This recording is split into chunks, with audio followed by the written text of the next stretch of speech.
Bom dia, minha galera aí do sétimo ano. Então, vamos dar continuidade ao assunto da aula passada, que foi cadeia alimentar, né? Então, vamos relembrar o que a gente viu bem rapidamente aqui na aula passada e dar continuidade de onde a gente parou, tá? Nós vimos que está na base da cadeia alimentar são os organismos produtores, tá?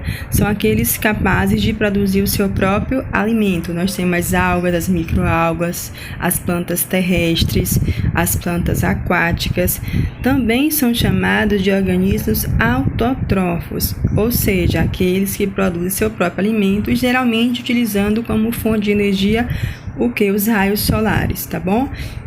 Esses organismos, eles vão fazer o que, minha pró? Fotossíntese. Depois a gente tem os consumidores, o nome já diz, né? Qualquer organismo que não fabrica o seu próprio alimento, que são também chamados de heterótrofos, ok? São os consumidores. E aí nós humanos, né? Nós somos os maiores consumidores dentro de uma cadeia alimentar. Os decompositores, ele pode aparecer em qualquer lugar da cadeia alimentar. Então, se as plantas morrerem, se os peixes morrerem, né, em qualquer lugar que a matéria orgânica morra, os decompositores eles vão entrar em ação, porque o objetivo dele é decompor a matéria orgânica, certo?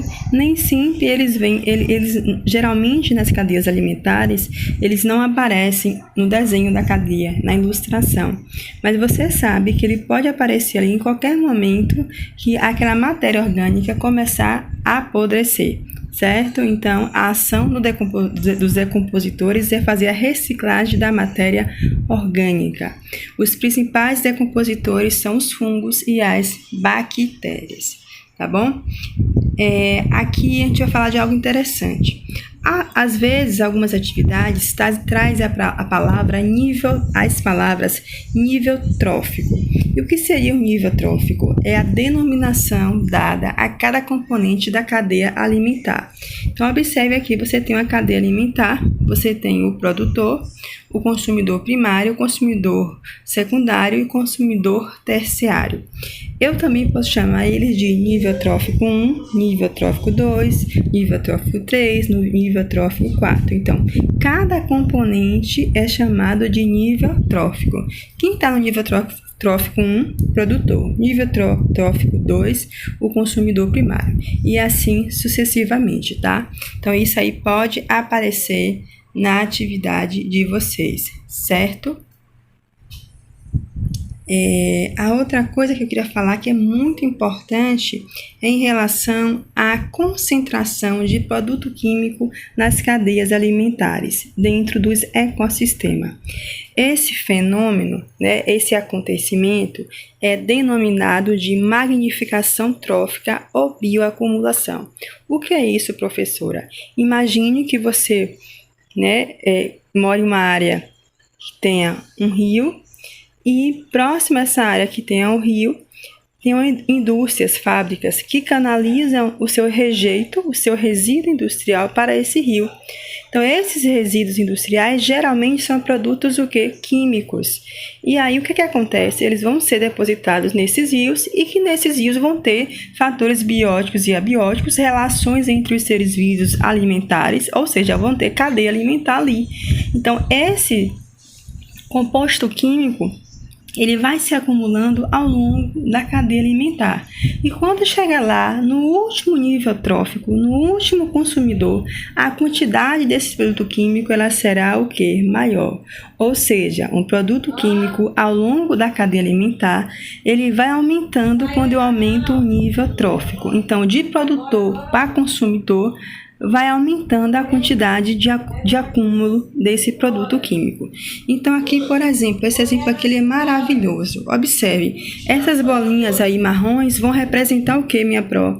O produto químico, certo? Observe, da alga até o homem, o que acontece? A concentração aumenta. A água é uma unidade aí, verdinha. E aí vai para um homem com 1 trilhão.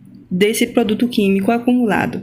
Então, ao longo da cadeia alimentar, de produtor para consumidor, a concentração do produto químico ela vai aumentando. Então, quando chegar no último nível trófico, que no caso aqui é um homem, no último consumidor, a quantidade desse produto químico ela será o quê? Maior.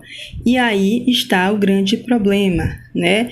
Imagine se a gente joga, por exemplo, mercúrio dentro do rio e aí os peixes acumulam isso nas suas brânquias, nós nos alimentamos desse peixe, então a concentração no nosso corpo desse mercúrio será maior e isso poderá ser danoso para a nossa saúde, certo, gente?